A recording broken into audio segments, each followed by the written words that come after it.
গতকালকেও এখানে একটা সেমিনার ছিল, দুটার সঙ্গে কিন্তু সম্পর্কিত। গতকালকে ছিল বাল বিবাহ অর্থাৎ চাইল্ড ম্যারেজটা। দেখুন, চাইল্ড ম্যারেজ থেকে শুরু হয় গৃহস্থ হিংসাটা। যখনই চাইল্ড ম্যারেজ হয়, যখন একটা মেয়ে কম বয়সে বিয়ে হয়, তখনই সে কিন্তু তার জিম্মেদারি অর্থাৎ তার যে দায়িত্ব একটা পরিবারের, সেটা বুঝে উঠতে পারে না। তখনই এই পরিবারের অশান্তিগুলো তৈরি হয়। তো গতকালকে আমাদের সেই সেমিনার ছিল। সারা রাজ্যের থেকে আমাদের প্রতিনিধি যারা মহকুমা শাসক সহ আমাদের CWCতে যারা কাজ করে সকলেই এখানে উপস্থিত ছিলেন এবং একটা বড় অ্যাওয়ারনেস ক্যাম্পেনিং আমরা করেছি। টেকনিক্যাল সেশনও ছিল, আমাদের বক্তব্য ছিল। আজকেও আমরা আবারও এর প্রাসঙ্গিকই মহিলা সশক্তিকরণ এবং গৃহস্থ যে হিংসা সেটাকে কী করে আরও কম করা যায়। যখনই একটা মহিলা আত্মনির্ভর হবে, যখন একটা মহিলা নিজের পায়ে দাঁড়াতে পারবে, যখন আর্থিকভাবে সে সচ্ছল হবে, দেখবেন সেই হিংসাটা কম হবে।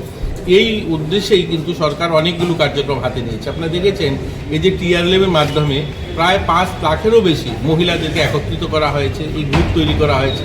সেখানে প্রায় 2000 কোটি টাকা লোন দেওয়া হয়েছে, তাদেরকে স্কিল ট্রেনিং করানো হচ্ছে।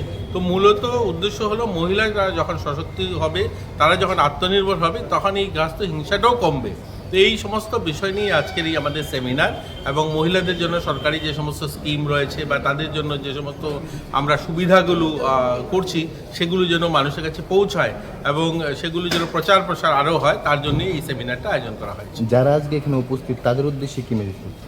একটাই, দেখুন, আমরা তো সকলের প্রয়াস, দেখুন, আমরা সবসময় বলি না যে নেশামুক্ত সমাজ নির্মাণ করতে হবে। তো নেশামুক্ত সমাজ তখনই নির্মাণ হবে আমি ব্যক্তি যখন নেশা করব না, আমি যখন সংকল্প নেব আমি নেশা করব না, তখনই নেশামুক্ত সমাজ তৈরি হবে। এরকম গৃহস্থ হিংসা বা মহিলা সশক্তিকরণ তখনই সম্ভব হবে আমি আমার পরিবার থেকে শুরু করতে হবে। আমি আমার পরিবারের শিশুকন্যা বা আমার আত্মীয় স্বজন আশপাশ পরিবেশে যখন শিশুকন্যাকে বিবাহ দেব না, আমি যখন আমার পরিবারের মেয়েকে এডুকেটেড করব এবং যখন আমি 20 বছরে বিয়ে দেব, তখনই আমি অন্যকে বলতে পারবো।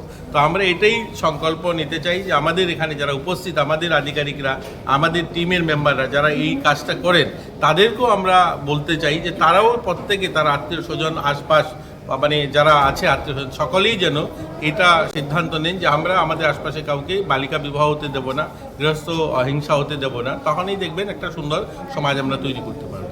ধন্যবাদ।